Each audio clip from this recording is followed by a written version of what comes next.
श्रोते हो नमस्कार. आजच्या वृत्तविशेष कार्यक्रमात आपलं स्वागत. देशाच्या स्वातंत्र्याच्या अमृत महोत्सवाचं निमित्त साधून प्रधानमंत्री नरेंद्र मोदी यांच्या हस्ते आज देशातल्या 75 जिल्ह्यांमध्ये डिजिटल बँकांचं लोकार्पण करण्यात आलं. बदलत्या काळानुरूप डिजिटल बँकिंगची आवश्यकता, या बँकांची वैशिष्ट्य, डिजिटल बँकांच्या माध्यमातून दिल्या जाणाऱ्या सुविधा आणि ग्राहकांना होणारे लाभ याविषयी केलेलं विवेचन आजच्या वृत्तविशेषमध्ये आपण तज्ज्ञांकडून ऐकणार आहोत. आजचा दिवस हा भारताच्या बँकिंग क्षेत्रातला एक ऐतिहासिक दिवस तर देशाच्या अर्थकारणाच्या दृष्टीनं उचललेलं एक क्रांतिकारक पाऊल ठरलं आहे. त्याचं कारण म्हणजे प्रधानमंत्री नरेंद्र मोदी यांनी देशातल्या 75 जिल्ह्यांमध्ये डिजिटल बँकांचं केलेलं लोकार्पण. भारतात सध्या स्वातंत्र्याचा अमृत महोत्सव साजरा होत असून त्याचाच एक भाग म्हणून आजपासून देशातल्या 75 ठिकाणी डिजिटल बँकिंगची सेवा सुरू झाली आहे. डिजिटल इंडिया अभियानाचा एक भाग असलेल्या या डिजिटल बँकिंगची सुविधा महाराष्ट्रात मुंबई, नागपूर आणि सातारा या शहरांमध्येही सुरू झाली आहे. या डिजिटल बँकांचं स्वरूप, त्यांची वैशिष्ट्य आणि ग्राहकांना त्यामुळे होणारे लाभ याविषयी आपल्याला अधिक माहिती देत आहेत बँकिंग क्षेत्रातले अभ्यासक प्रभाकर कुलकर्णी. भारताच्या बँकिंगच्या इतिहासामध्ये एक मोठं क्रांतिकारी पाऊल आज आपल्या भारत सरकारने उचललेलं आहे आणि त्यानुसार भारताच्या 75 वेगवेगळ्या जिल्ह्यांमध्ये 75 डिजिटल बँकिंग युनिट आजपासून सुरू होत आहेत. ही युनिट 6 महिन्याच्या आतमध्ये सुरू करण्याचा एक मोठा विक्रम आपल्या बँकिंग व्यवस्थेने केलेला आहे आणि यासाठी आपल्याला आपले भारताचे पंतप्रधान नरेंद्रभाई मोदी आणि अर्थमंत्री निर्मला सीतारामन आणि आपले रिझर्व्ह बँकेचे गव्हर्नर शक्तिकांत दास तसेच सर्व बँकिंग एक्झिक्युटिव्ह यांना द्यायला पाहिजे. आता डिजिटल बँकिंग म्हणजे काय? डिजिटल बँकिंग म्हणजे थोडक्यात इंटरनेटवर आधारित बँकिंग. ज्या बँकिंगद्वारे पूर्वीपासून लोकांना सवय होती की आपण बँकेत जायचो, चेक द्यायचो, पैसे काढायचो किंवा पैसे स्वतः जायचो पण आणि तिथे पैसे आपण ठेवायचो. त्याच्यासाठी आपल्याला रांग लावायला लागायची, वेळ आपला जात असे.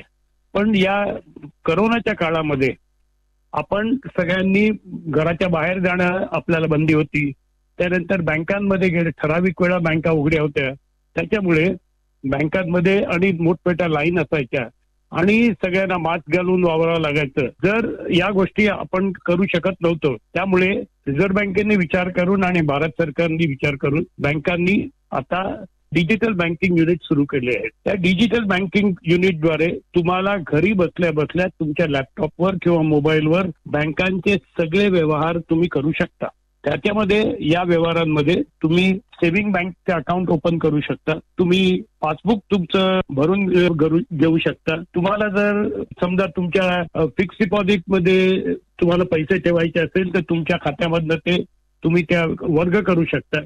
तुम्हाला जर लोनचं ऍप्लिकेशन करा, कर्जासाठी जर तुम्हाला अर्ज द्यायचा असेल तर तो पण लोनवर तुम्ही देऊ शकता. तुम्ही चेक दिला असेल आणि काही कारणानंतर तुम्हाला ते त्याचं पेमेंट जर स्टॉप करायचं असेल ते करू शकता. क्रेडिट डेबिट चे कार्ड त्याचे पण व्यवहार करू शकता. त्याच्यानंतर तुम्हाला स्टेटमेंट मिळू शकतं आणि याच्याद्वारे तुम्हाला सगळ्या ज्या बँकिंग सेवा ज्या आहेत घर बसल्या बसल्या मिळू शकतात. ज्याच्यामुळे तुमच्या वेळेची बचत होणार आहे आणि तसंच त्याच्याविषयी जास्तीत जास्त अजून एक मोठा फायदा त्याचा असा आहे की तुम्हाला पाहिजे त्या सेवा तुम्ही त्याच्यापासून घेऊ शकता आणि या सेवा घेण्यासाठी तुम्हाला बँकेत जायची गरज नाही आणि या सगळ्या तुम्हाला इंटरनेटवर सेवा अवेलेबल आहेत. अजून एक त्याच्यामध्ये सेवा म्हणजे 24/7 365 दिवस ही सेवा तुम्हाला मिळू शकते. हा मोठा त्याच्यामध्ये सगळ्यांना आपल्या सगळ्यांसाठी लाभ आहे. आणि डिजिटल बँकिंग युनिट म्हणजे काय हो, तर ही म्हणजे स्पेशलाइज विशिष्ट ठराविक बँकिंग केंद्र जिथे विशिष्ट नेमून दिलेल्या सगळ्या तुम्हाला पायाभूत सेवा, पायाभूत सुविधांनी संपूर्ण असं केंद्र. म्हणजे असं व्हायला नको कधी कधी तुम्ही बँकेत गेलात आणि इंटरनेट बंद आहे किंवा अमुक आहे किंवा तुमची बाबा कॉम्प्युटर चालत नाही. अशा सेवांच्या बदली ही जी केंद्र असतील 24 तास तुम्हाला बँकिंग सेवा याच्यामधनं मिळणार आहे आणि त्याच्यासाठी खरोखरच आपण या भारत सरकारच्या आपण त्याचे आभार मानले पाहिजेत. आता ही जरी इंटरनेट सेवा आहे ती तुम्हाला लॅपटॉपवर तुमच्या मोबाईलवर इझिली तुम्हाला उपलब्ध आहे. कधीही काळी तुम्ही रात्री 11 वाजता उठून पण तुमचा बॅलन्स बघू शकता, व्यवहार करू शकता, दुसऱ्याच्या अकाउंटमध्ये तुम्ही पैसे ट्रान्सफर करू शकता. आता याचा लाभ जास्तीत जास्त कोण घेऊ शकतो? तर जास्तीत जास्त लाभ ज्यांना तंत्रज्ञानाची अवगत आहे आणि जे तंत्रज्ञान या याच्यावर ते व्यवहार करतात त्यांना जास्तीत जास्त होऊ शकतं. आणि लक्षात ठेवा मित्रांनो, तंत्रज्ञान हे पुढील युगाचं मानसिक आर्थिक स्वास्थ्य देणारं हे मोठं अस्त्र ठरत आहे. आणि दुसरी अतिशय महत्वाची गोष्ट, या सेवेसाठी तुम्हाला किंमत फार कमी मोजावी लागणार आहे. तुमच्या जे गरजा आहेत या सगळ्या गरजा बँकिंग पुरवेल अशा योजना, अशा स्कीम्स या बँकांमध्ये अवेलेबल आहेत. तुम्ही त्यांना रिक्वेस्ट करून त्या स्कीम मध्ये तुम्हाला काही सुधारणा पाहिजे असेल तुमच्या सोयीनुसार त्या तुम्ही मागू शकता.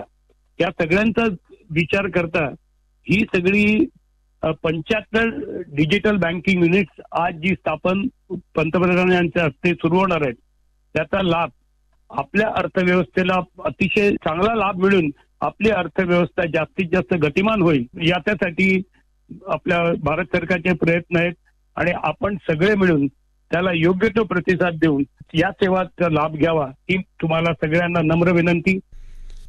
भारतीय बँकिंग क्षेत्रात नव्यानं सुरू झालेल्या डिजिटल बँकिंगच्या सुविधांमुळे सर्वसामान्यांना कमीत कमी कालावधीत अगदी सहजपणे कमीत कमी जोखीम पत्करून आपले व्यवहार पूर्ण करता येणार आहेत. कोरोना संकटामुळे सर्वत्र लागू केलेल्या लॉकडाऊनच्या काळात डिजिटल व्यवहारांना गती मिळाली होती. कोणत्याही क्षेत्रात काळानुरूप बदल होणं आवश्यक असतं. भारतातही बँकिंग क्षेत्रात होऊ घातलेले हे बदल, त्यांची आजची गरज आणि त्यांचं अर्थकारणाच्या दृष्टीनं असलेलं महत्त्व याविषयी ज्येष्ठ अर्थतज्ज्ञ उदय तारदाळकर यांच्याकडून जाणून घेऊया. 2022 आणि 23च्या अर्थसंकल्पामध्ये अर्थमंत्री श्रीमती निर्मला सीतारामन यांनी डिजिटल बँक युनिट्सची एक घोषणा केली होती. आणि 75व्या वर्ष आपण जे आता सध्या आपलं स्वातंत्र्य सुरू आहे तर अशा 75 डिजिटल बँकिंग युनिट सुरू करावी अशी ती संकल्पना होती. ही संकल्पना पुढे जसं नेण्यात आली त्याच वेळेला नीती आयोगाने पण यावरती एक आपला पेपर पब्लिश केला आणि त्यांनी ह्या सगळ्या गोष्टींसाठी एक डिजिटल बँक कमीत कमी 20 करोडचं कॅपिटल असावं असं त्यांनी सुचवलं होतं. आणि ते कुठली फॅसिलिटीज या डिजिटल बँकेमधून देता येतील याच्यावरती पण विचार झाला होता. आणि आपल्याला माहिती आहे की सर्वात मोठं म्हणजे UPI जी प्रणाली आपल्याकडे आहे त्या UPIच्या प्रणालीमधून आता प्रचंड मोठ्या प्रमाणावर आर्थिक उलाढाल होते आणि वर्ल्ड बँकेने पण याची मोठ्या प्रमाणात दखल घेतली आहे. आणि ह्या सगळ्या गोष्टी होत असताना एक अशी गोष्ट पण पुढे लक्षात आली की या डिजिटल बँकिंगमुळे म्हणजे कोरोनाच्या काळामध्ये बरेच व्यवहार जे डिजिटल होत होते, सुरुवातीला खातं उघडणं हे पण डिजिटल व्हायला लागलं. तर त्यासाठी बँकांनी तयारी करावी आपली आणि मग त्या प्रमाणात डिजिटल बँकिंगचा विकास व्हावा ही सगळी संकल्पना होती. आज पंतप्रधानांच्या हस्ते या 75 बँकांचं जे उद्घाटन होत आहे त्यात विशेष म्हणजे 2 बँका तर चक्क जम्मू आणि काश्मीर मधल्या या परिसरातल्या आहेत. आणि खरंच अभिमानाची गोष्ट आहे की भारतासारख्या एक प्रचंड महाकाय आणि देशातून अशा तऱ्हेचं एक संकल्पना पुढे यावी. त्याचं एक आपण मूळ बघितलं तर 2014 साली जेव्हा जनधन योजनांची एक अंमलबजावणी सुरू झाली आणि आता आपण बघतो की साधारण 45 ते 46 करोड एवढी जनधन अकाउंट उघडली गेली. त्याचा मोठा फायदा हा झाला ज्याला आपण म्हणतो की जी सबसिडी मिळते सगळ्या गरीब लोकांना ती डायरेक्ट DBT म्हणजे डायरेक्ट बेनिफिट ऑफ ट्रान्सफर ह्या प्रणालीमुळे झाली. तर ह्याच्यामुळे एक जी गळती असते ती थांबली आणि आता म्हणजे त्याचं ज्याला आपण एक कळस म्हणू शकतो की ह्या सगळ्या गोष्टींचं तर काय तर आपण चक्क आता डिजिटल बँकिंगची संकल्पना अंमलात आणतोय. ह्या प्रणालीमध्ये अगदी अकाउंट उघडण्यापासून तुमचं अकाउंट उघडणे, तुमचं बॅलन्स चेक करणे, पासबुकचं प्रिंटिंग करायचं असेल, तुम्हाला आपले फंड्स ट्रान्सफर करायचे असतील, फिक्स्ड डिपॉझिट करायची, इन्व्हेस्टमेंट करायची, आपले समजा आपल्याला कर्ज बँकेकडून घ्यायचंय तर त्या बँकेसाठी कर्जासाठी जो ऍप्लिकेशन असतो तो कसा द्यायचा किंवा आताच्या प्रणालीमध्ये जेव्हा डिजिटल बँकिंग मोठ्या प्रमाणात उल्लेख केला जातो तेव्हा डेबिट आणि क्रेडिट कार्ड हे जर आपल्याला हवं असेल तर ते डेबिट आणि क्रेडिट कार्ड सुद्धा या माध्यमातून तुम्हाला आता उपलब्ध होणार आहे. म्हणजे एकूण पर्सन टू पर्सन कॉन्टॅक्ट न होता सुद्धा कशा प्रकारे बँकिंग प्रणाली मोठ्या प्रमाणात होऊ शकते याचं एक द्योतक आहे. आणि ज्याला आपण म्हणतो की एक प्रोफेटिक बेस लागतो अशा गोष्टी करताना. आणि मला वाटतं ह्या सरकारने त्याचाच विचार करून हे कसं पुढे न्यायचं यासाठी पूर्ण नियोजन केलंय. डिजिटल बँकिंग आणताना आपल्याला कुठल्याही प्रकारे वैयक्तिक एकमेकांशी जो इंटरॅक्शन होतं ते अजिबात होणार नाहीये आणि त्याची इफिशियन्सी प्रचंड प्रमाणात असणार आहे.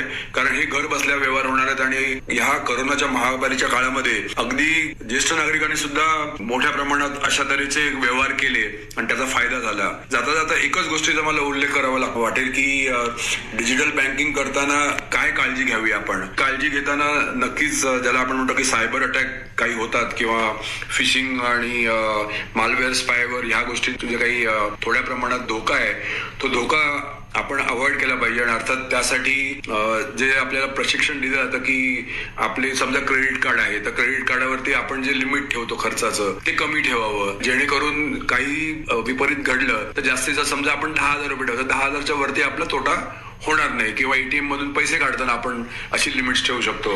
म्हणजे डिजिटल बँकिंगचा पूर्णपणे आपण विचार केला तर मोठ्या प्रमाणावर आपण व्यवहार करू शकू. हा जसा फायदा आहे तसंच आपण त्यासाठी ही काळजी घेणं पण तेवढंच जरुरीचं आहे. आणि जसं म्हणतात की काळाप्रमाणे आपल्याला बदलायला पाहिजे. आणि अर्थात हा बदल घडत असताना आपण दुसरी गोष्ट पण एक लक्षात घेतली पाहिजे की ज्या तऱ्हेने युपीआयची आपली जे ट्रान्झॅक्शन वाढली आहेत आणि सध्या तर अशी बोलणी चालू आहेत की इंग्लंडमध्ये सुद्धा युपीआय प्रणालीमधून पैसे आपल्याला देता येतील. म्हणजे कुठल्याही तरीचा धोका न पत्करता आणि ज्याला म्हणतो की आपण त्वरित पेमेंट कसं होईल यासाठी मोठ्या प्रमाणात त्याचा उपयोग होणार आहे. आणि कित्येक सरकारी बँका असू देत, कोऑपरेटिव्ह बँका असू देत किंवा अर्थातच प्रायव्हेट क्षेत्रातल्या म्हणजे खासगी क्षेत्रातल्या बँका, ह्या सगळ्या बँकांनी डिजिटल बँकिंगसाठी मोठ्या प्रमाणावर घोडदौड केलेली. अगदी मोठ्या मोठ्या बँकांचं उदाहरण दिलं तर स्टेट बँक मध्ये योनो सारखी प्रणाली आहे जी मोबाईलद्वारे करू शकते. माझ्या माहितीप्रमाणे सारस्वत बँक जर घेतली की जी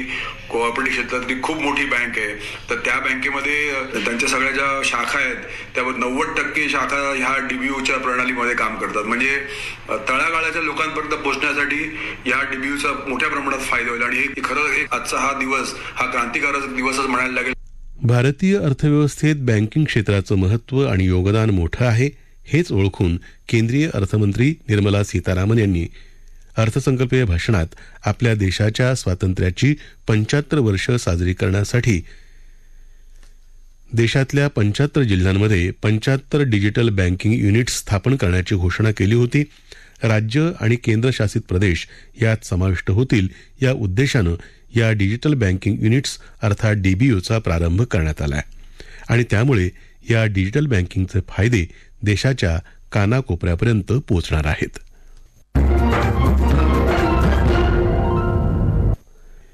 याबरोबरच आजचा वृत्तविशेष हा कार्यक्रम संपला. हा कार्यक्रम आकाशवाणी मुंबईच्या प्रादेशिक वृत्त विभागानं सादर केला. संपादक आणि सादरकर्त्या सरस्वती कोळेकर, निर्मिती सहाय्य गुरुनाथ तेरवणकर, लेखन आणि समन्वय रवींद्र लोखंडे आणि निवेदन सुनील कांबळे.